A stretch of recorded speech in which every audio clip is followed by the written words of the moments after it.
انداز میں ڈال دیتا ہے۔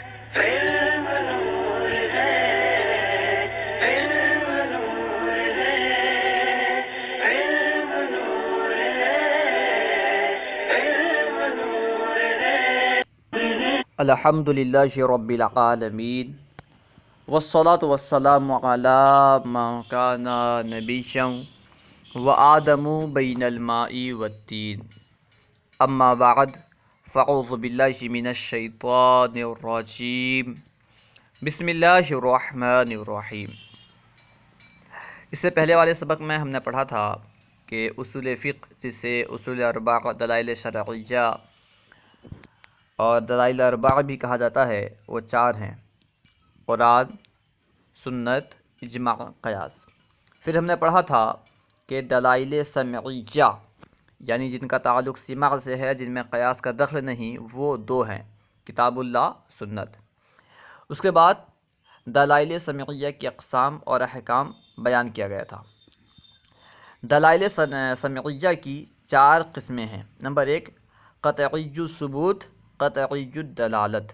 اس کا حکم یہ ہے کہ اس سے فرض، واجب، سنت، مستحب، حرام، مکروہ تحریمی، مکروہ تنزیہی وغیرہ سب ثابت ہو سکتا ہے۔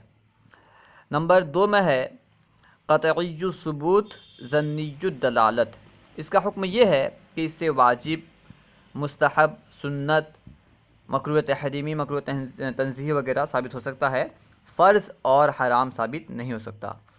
نمبر 3 میں ہے ظنی الثبوت، قطعی الدلالت۔ اس کا حکم بھی وہی ہے جو نمبر 2 کا ہے، یعنی اس سے فرض اور حرام ثابت نہیں ہو سکتا، اس کے علاوہ تمام احکام ثابت ہو سکتے ہیں۔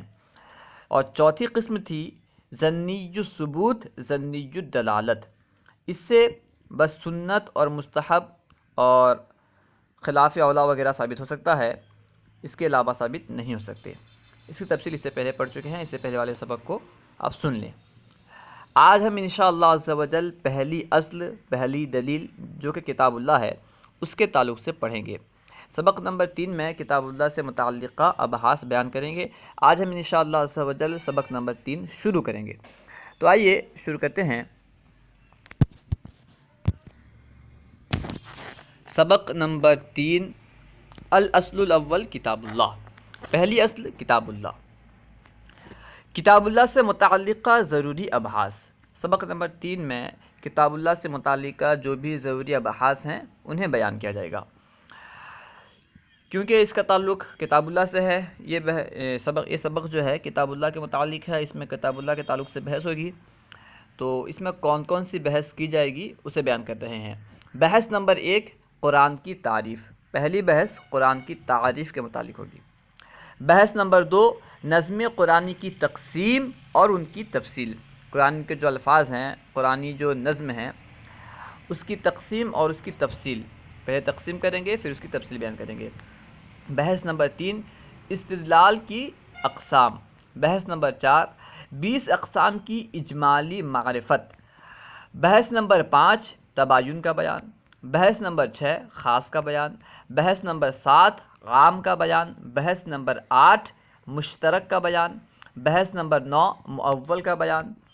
بحث نمبر 10، حقیقت کا بیان۔ حقیقت کسے کہتے ہیں اس کے متعلق بیان ہوگا۔ بحث نمبر 11، مجاز کا بیان۔ بحث نمبر 12، صریح کا بیان۔ بحث نمبر 13، کنایہ کا بیان۔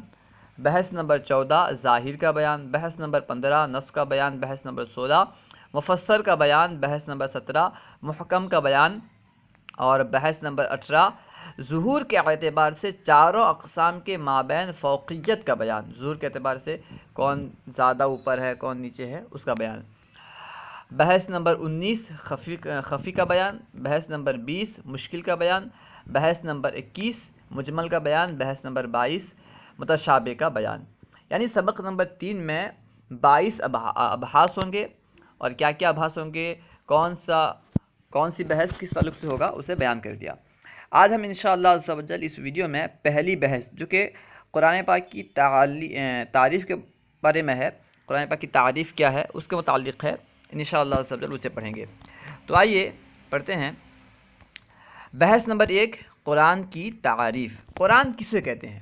قرآن کی تعریف کیا ہے؟ قرآن سے مراد کیا ہے؟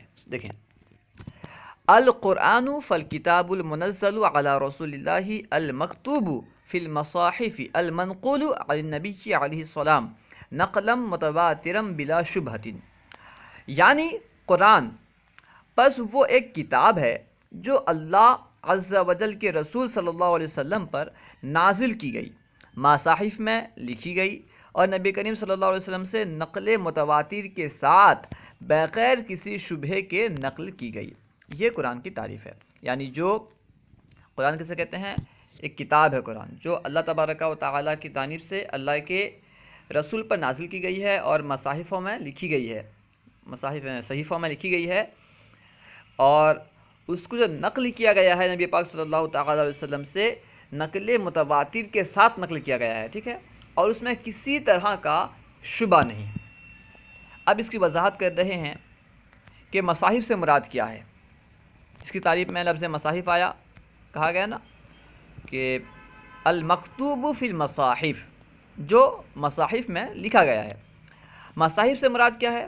بیان کر رہے ہیں مصاحف سے مراد صحابہ کرام کے وہ صحیفے ہیں جن سے ان نفوس قدسیہ نے وحی مطلوع کو مصحف شریف میں نقل کیا، یعنی جن صحیفوں سے صحابہ کرام نے قرآن پاک کو وحی مطلوع کو مصحف شریف میں نقل کیا اسے مصاحف کہتے ہیں۔ اس سے مراد وہی مصاحف ہیں، ٹھیک ہے نا، صحابہ کرام کے مصاحف۔ اور نقل متواتر سے مراد کیا ہے؟ نقل متواتر، یہاں پہ متواتر کا لفظ کیوں استعمال کیا گیا؟ مطلقاً نقل بول دیتے۔ نقل متواتر سے مراد کیا ہے اسے بیان کر رہے ہیں۔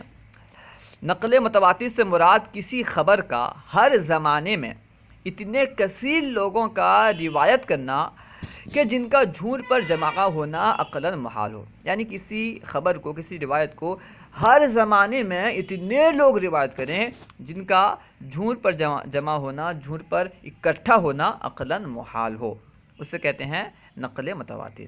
تو قرآن کی تعریف کیا ہوئی کہ قرآن وہ کتاب ہے جو اللہ تبارک و تعالیٰ نے اپنے نبی پر نازل کیا، اور وہ مصاحف پر لکھی گئی ہے وہ کتاب، اور وہ نبی پاک صلی اللہ تعالیٰ علیہ وسلم سے نقل متواتر کے ساتھ بغیر کسی شبہ کے نقل کی گئی ہے۔ یہ قرآن کی تعریف ہے۔ انشاءاللہ عز و جل دوسری ویڈیو میں آگے کے ابحاث پڑھیں گے۔ اللہ و رسولہ اعلم۔ اگر کوئی بات آپ کو سمجھ میں نہ آئی ہو یا درسیات کے متعلق کوئی سوال کرنا چاہتے ہوں تو کمنٹ باکس میں سوال کریں، انشاءاللہ عز و جل ممکنہ صورت میں جواب دیا جائے گا۔ اگر آپ نے ابھی تک ہمارے یوٹیوب چینل فیضان درس نظامی کو سبسکرائب نہیں کیا تو ضرور سبسکرائب کریں۔ السلام علیکم ورحمۃ اللہ وبرکاتہ۔